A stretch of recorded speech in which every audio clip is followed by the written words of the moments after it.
Hello and very warm welcome at Amish Shackle 5858. I am Amish Shackle. Following news have been reported by American, European, Asian, African, Australian news channels and the news agencies. So please, let's go to the headlines. Also just tonight, the scare on the runway. We have just tonight the truck slamming into a church, the suspect then opening fire and setting fire to the church in Michigan. Now the chilling discovery tonight at that Mormon church. What was discovered in the suspect's pickup? Authorities say a Marine veteran opening fire with an assault rifle on hundreds of people, at least 4 people dead, many wounded from that church.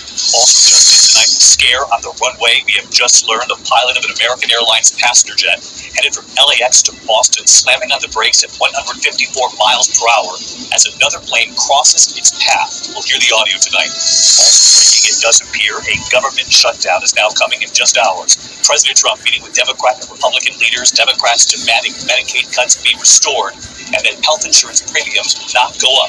Moments ago, the vice president tonight now saying, I think we're headed for a shutdown. Also tonight, tropical storm Imelda expected to become a hurricane by morning. The East Coast bracing the major turn this storm takes. According to the latest models, Gingersy is right there along the coast tonight. Is there a plan to end the Israel-Hamas conflict tonight? President Trump and Prime Minister Benjamin Netanyahu now say they have agreed to a plan to get the remaining hostages and end the conflict. What it includes, and tonight the big question, how will Hamas respond? Tonight there's a major break in an unsolved murder case. 4 teenage girls killed in a yogurt shop.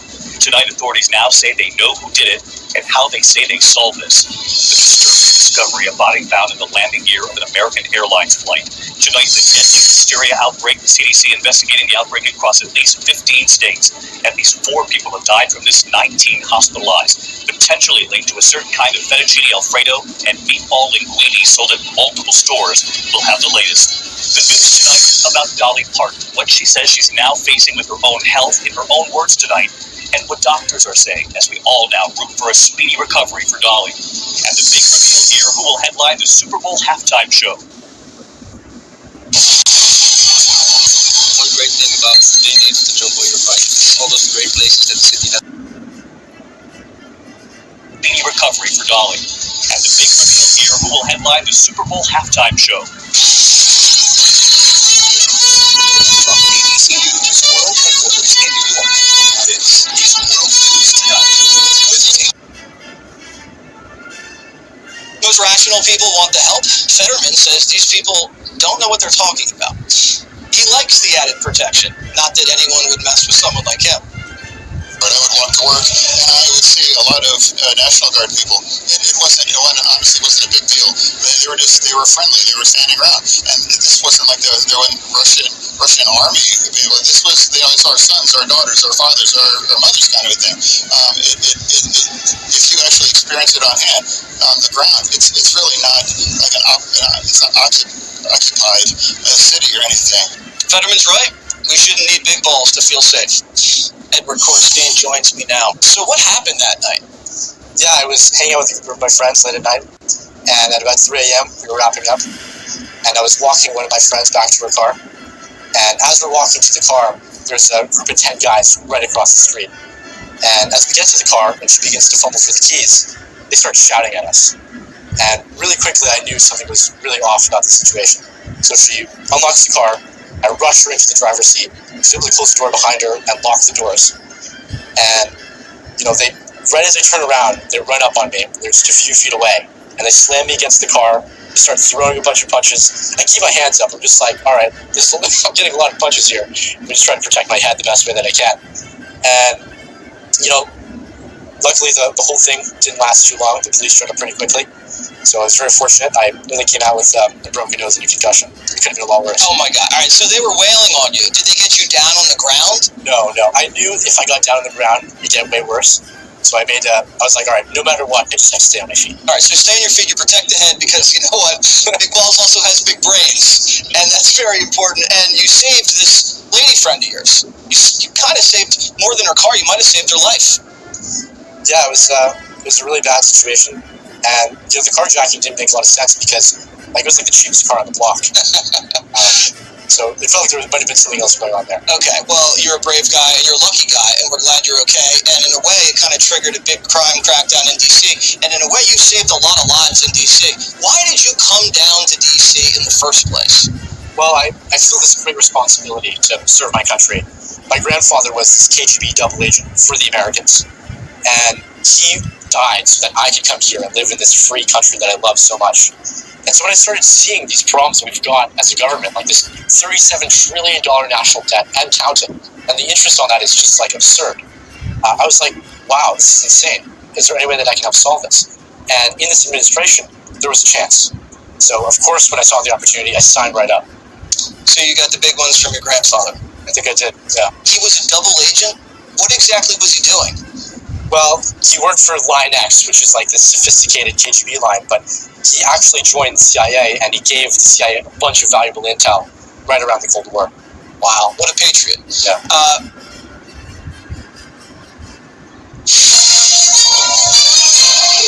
On this Monday night, the U.S. president's 20-point proposal to end the war in Gaza. We can bring an end to the death and destruction. What Israel's prime minister has agreed to, plus the pressure on Israel's far right and on Hamas to accept. It's going to be done the easy way, or it's going to be done the hard way. Lifelines, the government loans to a Canadian steelmaker struggling under the weight of hefty U.S. tariffs. Lights, camera, and potential action. The confusion and anxiety over Trump's threat to tax films not made in America. And stepping up to the plate. I can't even put it into words how exciting it was. The Toronto Blue Jays riding high on striking out a 10-year drought. Global News Show with Donna Gleason. Reporting tonight, Bill Garcha. Good evening and thanks for joining us. The U.S. President Donald Trump met with Israeli Prime Minister Benjamin Netanyahu at the White House today as the escalating crisis in Gaza draws growing global attention. The two leaders unveiled a proposed peace plan they claim will bring a permanent resolution to the fighting between Israel and Hamas. The peace proposal includes another swap of Israeli hostages for the return of more Palestinian prisoners and a multi-stage withdrawal of Israeli forces. It would also involve an interim government under an international body led by Trump, as well as Gaza's demilitarization. But the entire plan hinges on whether Hamas agrees to the terms. Trump says if not, he's willing to keep backing Israel's intensifying action. Jackson Prosco has our top story. Israeli Prime Minister Benjamin Netanyahu arrived at the White House, facing immense pressure to accept a ceasefire agreement with Hamas. Thank you very much, everybody. Hours later, he emerged with President Donald Trump, touting a U.S.-led vision for ending the war. And if we work together, we can bring an end to the death, destruction seen for so many years. Trump's 20-point plan includes gradual Israeli withdrawal from Gaza, the release of remaining Israeli hostages within 72 hours in exchange for aid, and a post-war plan for governance of Gaza by an international stabilization force personally overseen by Trump. Something that will achieve all our war objectives.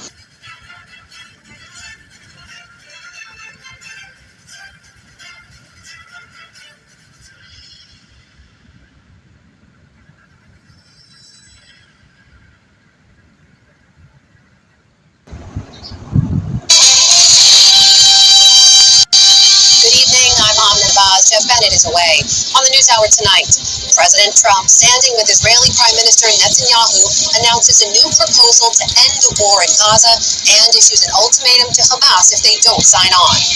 Israel would have my full backing to finish the job of destroying the threat of Hamas. I hope that we're going to have a deal for peace.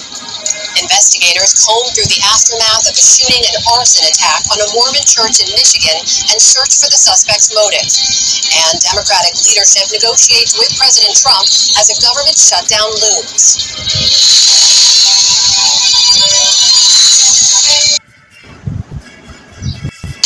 Welcome to Democracy Now!, democracynow.org, the War and Peace Report. Amy Goodman. It is Israeli Palestinians over the past day in Gaza as Israeli forces intensify their bombardment of Gaza City, blowing up entire city blocks. There are reports Israeli drones have struck near Al-Shifa Hospital in Gaza City. Al-Halu Hospital has also been shelled. Doctors and patients, including 12 premature babies, are trapped in the hospital. Doctors Without Borders says it's been forced to suspend activities in Gaza City. The group's emergency coordinator in Gaza, Jacob Granger, said, quote, "We've been left with no choice but to stop our activities as our clinics are encircled by Israeli forces," unquote. Hundreds of thousands of Palestinians have fled Gaza City but say there is nowhere safe to go. This is Rami Al-Hassi, who lost a leg in an Israeli attack. He spoke as he attempted to flee Gaza City on foot. I'm walking from beach camp since yesterday, 6 a.m. I got the artificial leg recently. I can't walk for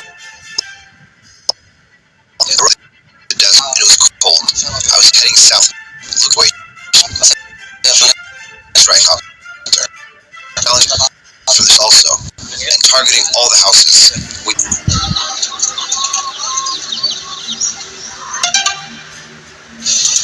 This is DW News, live from Berlin. Israel's Prime Minister accepts a US-backed peace plan for Gaza. It includes an immediate end to the war and rebuilding Gaza for Palestinians. Donald Trump wants Hamas to accept the plan or face elimination by Israel with US support. And the president takes his tariff war to the movie industry, threatening to impose a 100% import tax on films made outside the US. Otherwise, he says Hollywood will die a very quick death.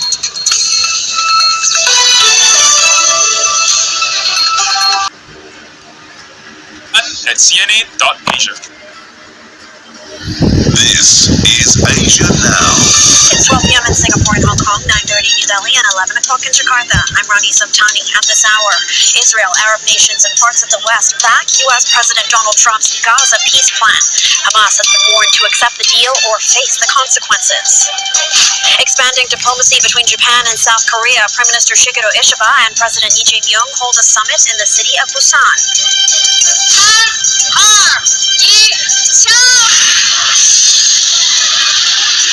China's Zhejiang Gold shines in its Hong Kong debut as shares surge more than 60% on listing day. The gold miner raising more than $3 billion in the world's second largest IPO this year.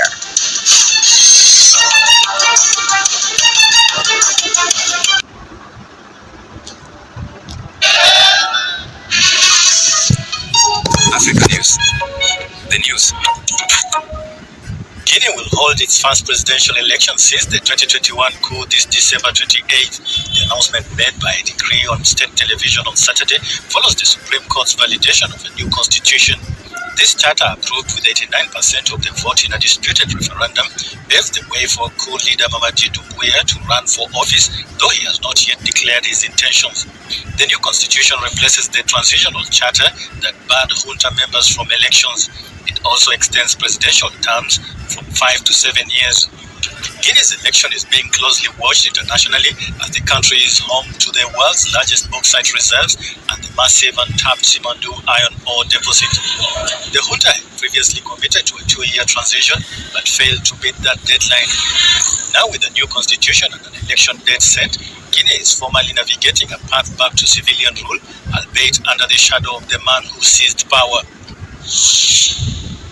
Uganda's presidential campaign officially kicked off on Monday ahead of an election that is likely to be another showdown between incumbent President Yoweri Museveni and his main rival Bobi Wine. Museveni will not be moved by the vote alone. The country's electoral commission released an official campaign schedule for all 8 presidential candidates to organize their rallies across the country while avoiding location clashes. The commission last week cleared both President Museveni and Bobi Wine to enter the race. At 81 years old, Museveni seeks re-election under the banner of the National Resistance Movement after nearly 40 years at the helm of Uganda. In the press conference last week, he highlighted his achievements and vowed to invest in education, infrastructure and health. But critics have denounced his government's human rights abuses and suppression of political opponents. Facing him, Bobi Wine embodies a hope for change. The singer-turned-politician had received 35% of the votes in the last presidential election in 2021. Uganda's general election will be held on January 12, 2026. The chairperson of the Uganda Human Rights Commission on Monday called for peaceful, free and fair elections. An international court of arbitration has temporarily blocked the sale of uranium stockpiles over a dispute between the Niger government and French mining group Orano. The court in Washington, D.C. on Friday ordered Niamey to halt the sale of the uranium, which Orano claims has been stolen from it. The court also ordered the release of Orano's representative, who has been held in custody since May. In December last year, Niger's military junta took control of Orano's operation as part of a wider push to regulate the mining of raw materials by foreign entities. Since coming to power in 2023, Niger's Tonight, what we're just learning about the suspect in that deadly mass shooting and arson at a Michigan church. The brutal ambush, killing 4, leaving 8 others hurt, including a 6-year-old. New stories of worshipers helping to rush the wounded outside as the church went up in flames. Officials now calling it an act of targeted violence, what one man told us after a chance encounter with the shooter. And tonight, yet another shocking attack. A Marine with a Purple Heart arrested, accused of opening fire into a waterfront bar, killing 3. The latest in a violent stretch of shootings in America. Tropical storm Imelda turning deadly in the Caribbean. The powerful system on the move tonight, and Al Roker across its latest track. Shutdown, showdown. An 11th hour White House meeting gets us no closer to a deal. Why flights and more could be affected if leaders can't come to an agreement in less than 24 hours. The president pushing a Gaza peace plan. Israel has agreed, but will Hamas sign on? Why country superstar Dolly Parton is postponing her Vegas residency. How big brands are trying to lure in a new generation of shoppers and sippers by including a cup of coffee with your new purse. And what if you could decide how much you pay for dinner inside the fine dining restaurant with food truck prices, all of it on the honor system? Nightly News starts right now.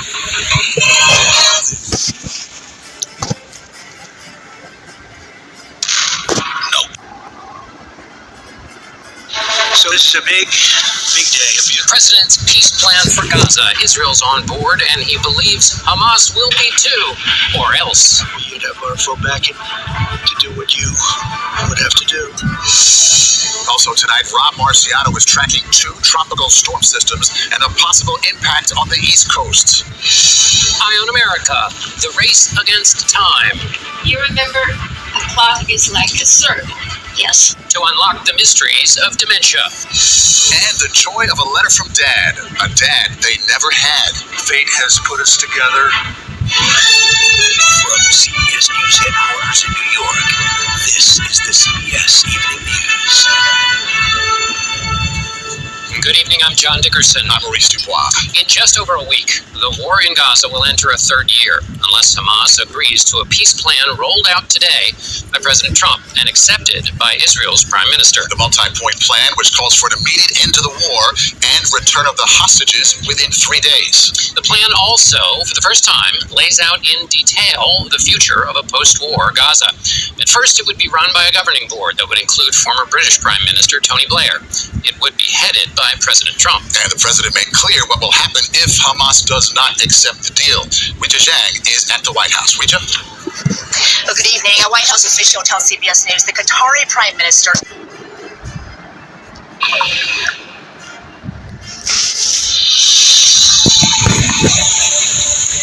The Reserve Bank Board to deliver its latest interest rate decision. We'll bring it to you as it happens later this hour.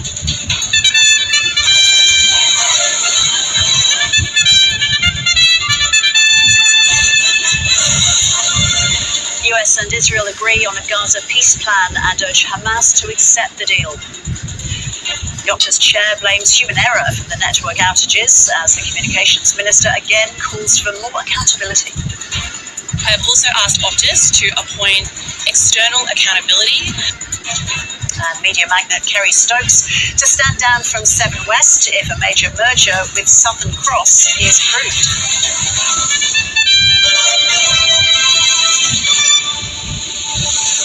Hello and welcome to ABC News. I'm Roz Childs. Borrowers will find out if interest rate relief is on the way shortly when the Reserve Bank delivers its latest cash rate decision. Analysts are widely expecting the Reserve Bank to keep interest rates on hold. In August, the RBA cut the official cash rate by 25 basis points to 3.6%, the lowest level in more than 2 years. The decision will be handed down in 30 minutes' time. We'll bring you live coverage.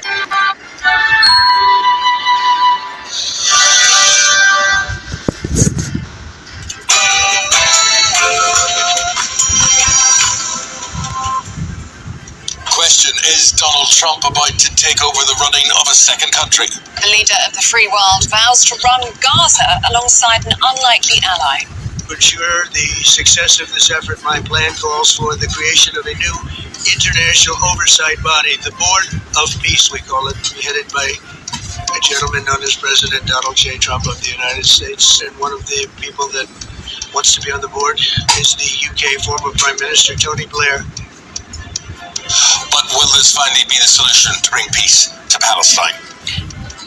The Home Secretary announces new requirements for anyone looking to come to Britain. But is it too good to be true? We'll be proposing a series of new tests, such as being in work, making national insurance contributions, not taking a penny in benefits, learning English to a high standard.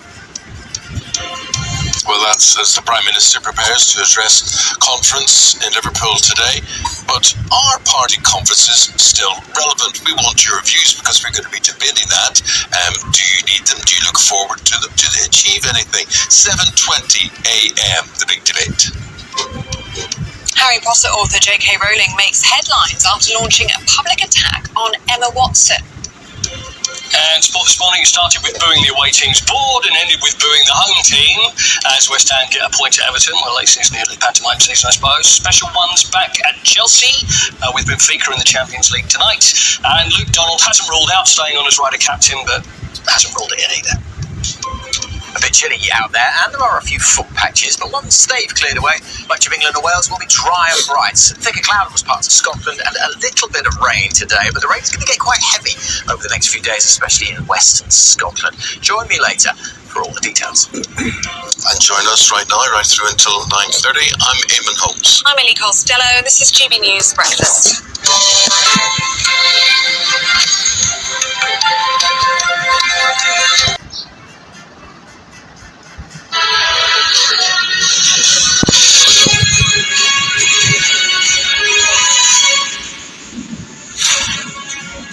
Good morning. It's 6 o'clock on Breakfast today. President Trump and Prime Minister Netanyahu agree a plan for peace in Gaza. It's Tuesday, the 13th of September. Hamas say they're reviewing a Gaza peace deal in good faith as we catch up with Donald Trump's peace plan. Tony Blair in charge? Is that me with his Iraq War legacy? I think if Tony's involved, he's going to do a great job. Relief from child safety charities after the government rethinks its violence against women and girls strategy. The Prime Minister says a new world is coming for NHS England as he unveils plans to drive the health service online.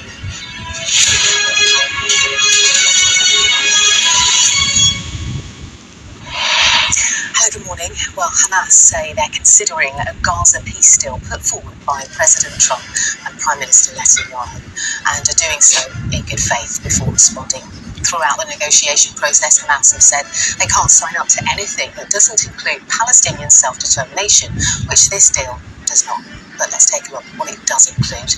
Within 72 hours of Israel publicly accepting the agreement, it calls for all hostages, alive and deceased, to be returned. Israel would then release 250 Palestinians serving life sentences, plus 1,700 Gazans who were detained after the October the 7th attacks. Hamas members would commit to peaceful coexistence with Israel. The world. Hello and a warm welcome if you're just joining us. You're watching Daybreak. These are the headlines. They say they have a plan and that Hamas must sign up to it, or that Israel will continue its deadly onslaught on Gaza to the very end. US President Donald Trump and Israeli Prime Minister Benjamin Netanyahu presented their vision, one that would see an immediate truce, the disarmament of Hamas, and Trump take over control of Gaza. The Prime Minister and government in Madagascar fired by the President after deadly protests against widespread electricity failures and overall anger at the authorities left over 20 people dead. 11 people have been arrested in Serbia on suspicion of placing pig heads outside mosques in France and vandalising several Jewish sites in and around Paris. France's Interior Ministry says they were acting on the orders of a foreign intelligence service. Good to have you with us. We're also coming up in this hour of the programme, we'll have our international press review. Among other stories, we'll be looking at protesters in Morocco who have clashed with police in demonstrations over health and education for a third straight day. Several countries have seen a wave of youth protest movements.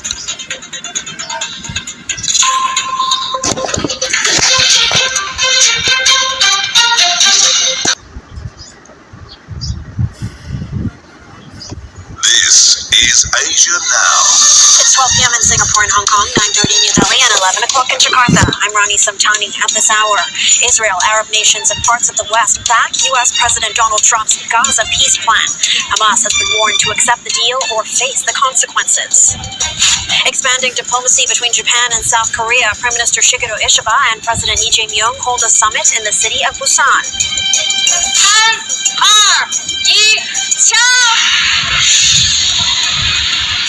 China's Zijin Gold shines in its Hong Kong debut as shares surge more than 60% on listing day. The gold miner raising more than $3 billion in the world's second largest IPO this year.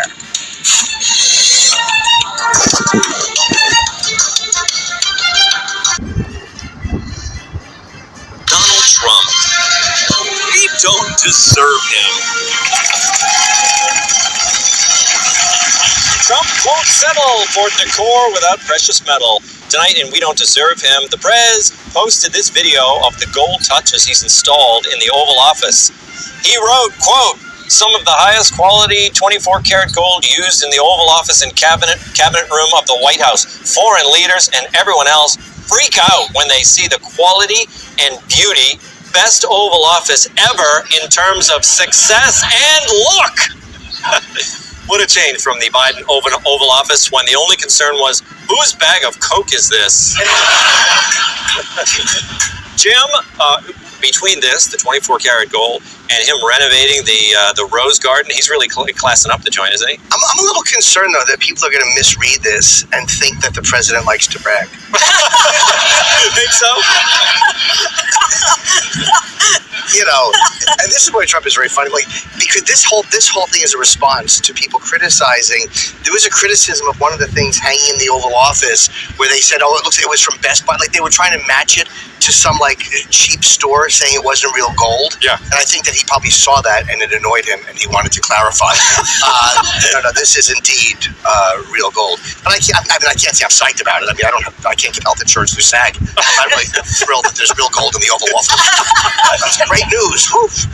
Well, Julie, I mean, this is the kind of thing. I think this is why so many of the elites hate Trump. They don't like his taste. Right. They didn't like him from the very beginning. They don't like Trump Tower. They didn't like his casinos in Atlantic City. Mm-hmm. It's like his kind of braggadocio. They don't like it, right? Yeah, but I love it because it's his money. It's not like he's going in and dipping into taxpayers' money like every other former Democratic president has. He's actually spending his own money. I personally would have preferred white gold or platinum, but I'm not going to criticize him because I know he likes yellow gold. But I mean, I think it's an interesting touch. I'm not a fan of this look, I have to say. Like all the gold on the Trump buildings, I don't like it. I think it's tacky. You think it's tacky? I do. But you don't hold it against him. This is the thing. No, it's his style. I don't care. If you want a gold, toilet bowl to take a crap in, go for it. He has gold toilet bowls in his home. Yes, and I think, doesn't he have? I mean, don't we all? We all would like to. We all aspire that way. I think that there's a lot of people who, if they had the money that Trump had, they would want this kind of stuff too. Am I right, Mackie? I can't relate to that, Tom, because when I invite a lover back to my home, I want her focused on the gold that's inside. That's right. I do. My personality, Also, it's just you're just making more work for yourself. You're just going to have to search Zelensky every time he leaves to make sure he's having to go with him. Exactly. Yeah, you got to keep watch on this stuff in the White House. Kat, this is what I love about Trump. He loves putting on a show. He loves gold, and people love him for it. Okay. He loves gold and people love him for it. Yeah, right? No, I mean, this is why people love him. It is funny, right? Because you don't know, nobody ever in the history of this country or any country gets to be the leader of it because they don't have an ego. Everyone does. But he just does it in such an overt way.